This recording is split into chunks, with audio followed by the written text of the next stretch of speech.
આપણે સૌએ દિલ્હીના અક્ષરધામમાં આવેલી નીલકંઠ વર્ણીની 108 ફૂટ ઊંચી તપોમૂર્તિ જોઈ હશે અથવા તેના વિશે સાંભળ્યું હશે.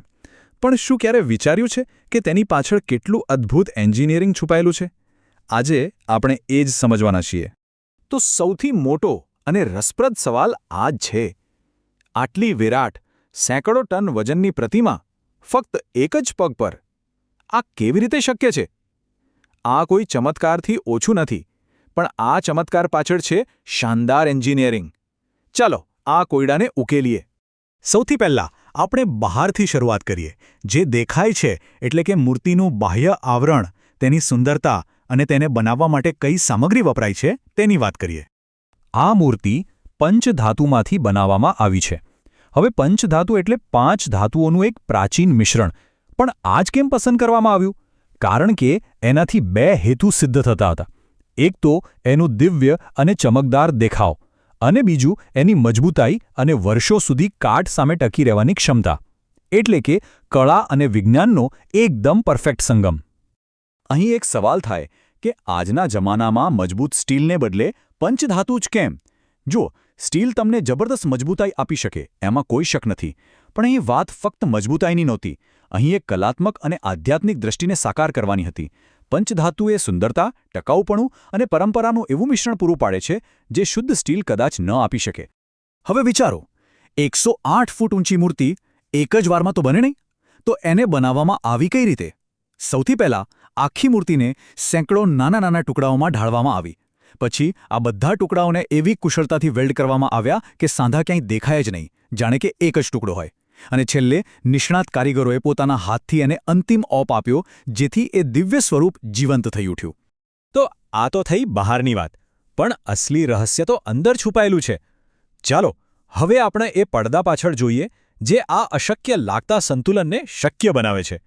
તમને જાણીને નવાઈ લાગશે કે આ મૂર્તિ બહારથી જેટલી નક્કર દેખાય છે, અંદરથી પોલારૂપ છે. અને આ પોલાણની અંદર છે એક વિશાળ સ્ટેનલેસ સ્ટીલનું માળખું. આ જ છે મૂર્તિનું સાચું હાડપિંજર, જે એનો બધો જ ભાર ઉઠાવે છે. તો આને એકદમ સરળ રીતે સમજીએ. બહારનું પંચધાતુનું કવચ એ મૂર્તિની ત્વચા છે, જે એને સુંદર અને દિવ્ય દેખાવ આપે છે. અને અંદરનું સ્ટીલનું માળખું એ એના હાડકાં છે, જે એને મજબૂતાઈ અને સ્થિરતા આપે છે. આ બંને મળીને જ આ અદ્ભુત રચના શક્ય બને છે. હવે આ કામ કઈ રીતે કરે છે? ભૌતિકશાસ્ત્રની દૃષ્ટિએ વજનનું વિતરણ અહીં ચાવીરૂપ છે. મૂર્તિના ઊંચા હાથ અને ધડનું જે પણ વજન છે તે સીધું સ્ટીલના હાડપિંજરામાં જાય છે. પછી આ આખું માળખું એ વજનને એક જ પગ પર કેન્દ્રિત કરે છે, અને ત્યાંથી બધો ભાર નીચે પાયામાં જાય છે, જ્યાં એક મજબૂત એન્કર તેને જમીનમાં જકડી રાખે છે. ખરેખર અદ્ભુત છે ને?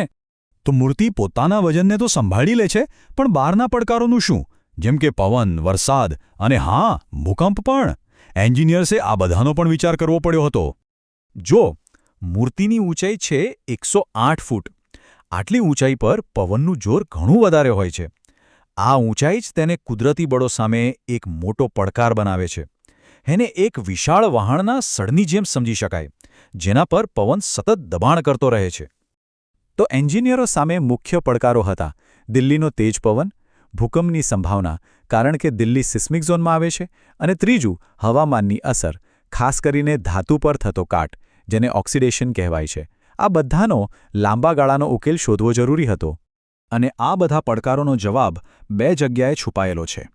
એક જમીનની ઊંડે આવેલા એના પાયામાં, અને બીજો એની ફ્રેમની ડિઝાઇનમાં, જે થોડી લવચીક છે.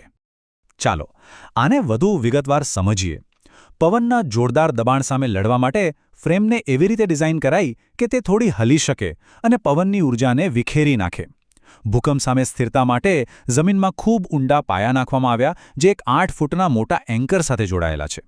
અને કાંસાને ઓક્સિડેશનથી બચાવવા એના પર એક ખાસ પ્રકારનું કેમિકલ કોટિંગ કરવામાં આવ્યું છે. આ પ્રોજેક્ટની સૌથી રસપ્રદ વાત એ છે કે અહીં પરંપરા અને ટેકનોલોજીનો કેવો અદ્ભુત સમન્વય થયો છે. એક તરફ છે સદીઓ જૂની કલાકારી, અને બીજી તરફ છે અત્યાધુનિક એન્જિનિયરિંગ. આ કોઈ મશીનથી બનેલી મૂર્તિ નથી. આને બનાવવામાં 50થી પણ વધુ નિષ્ણાત કારીગરોનો હાથ છે. એમની કલા અને મહેનત વગર આ શક્ય જ નહોતું. આ એન્જિનિયરિંગની સાથે સાથે માનવ કૌશલ્યનો પણ એક ઉત્તમ નમૂનો છે. અને આ બધી મહેનત અને ટેકનોલોજીનો હેતુ શું હતો? હેતુ એ હતો કે નીલકંઠ વર્ણીના તપસ્યામય સ્વરૂપને, એમના કૃશ છતાં દિવ્ય દેખાવને એકદમ જીવંત અને ચોકસાઈપૂર્વક રજૂ કરી શકાય.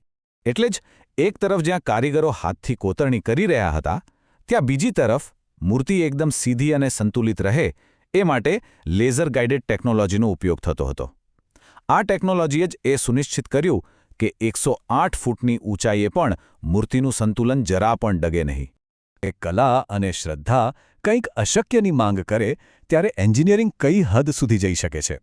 નીલકંઠ વર્ણીની આ પ્રતિમા એનો જીવંત જવાબ છે, જે બતાવે છે કે માનવ કલ્પના અને તકનીકી કુશળતા મળીને શું અદ્ભુત સર્જન કરી શકે છે.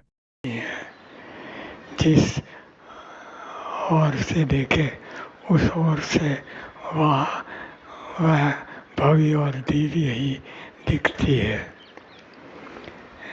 मूर्ति ऐसी रमणीय नमणीय है कि जिस दर्शन करते तृप्ति ही नहीं होती. इस मूर्ति का दर्शन रास्ते से, ट्रेन से, प्लेन से, जहाँ से कोई करेगा उन सभी का भगवान कल्याण करेंगे.